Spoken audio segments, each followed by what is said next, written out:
с мамой ходила в магазин, видела пяльца и как бы загорелась вышивать. А потом и у бабушки были вышивки, я как бы смотрела.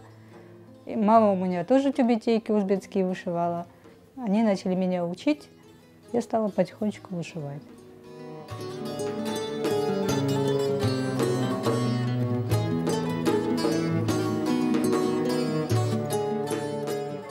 У нас была соседка, бабушка Галя, у нее такие вышитые коврики были, рушники, вот эти сорочки.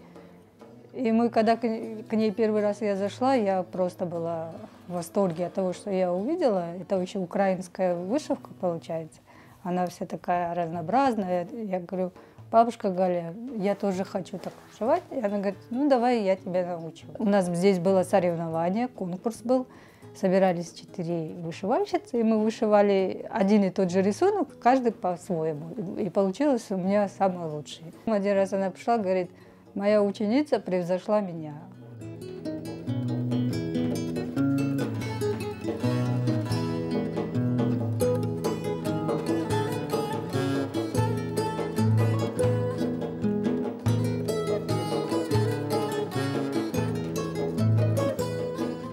Мы начали учиться в мечети, в медресе, на 2-м этаже. Как бы нас всех там собирали, у нас была группа. Была теория, которую вела Венера Удя, и была практика, которую вела Халида Удя. Мы учились вышивать, там они нам показывали, мы домашние задания делали, приносили, показывали. И они нам исправляли, где исправить, где нет.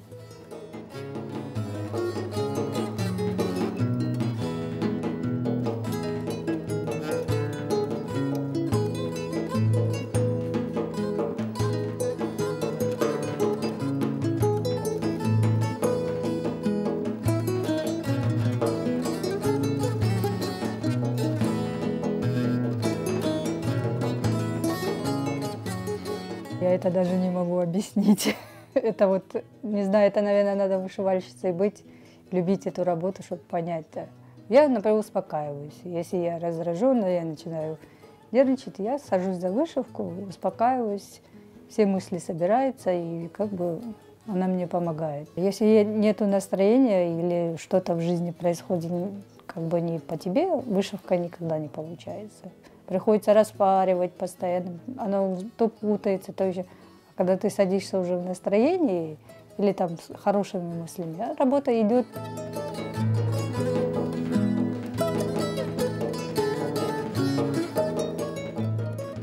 У нас в Керчи мечеть реставрируют 19 века. Вот у меня есть мечта вышить туда какую-нибудь исламскую каллиграфию, чтобы она там висела. Только с нашими крымско-татарскими орнаментами вокруг.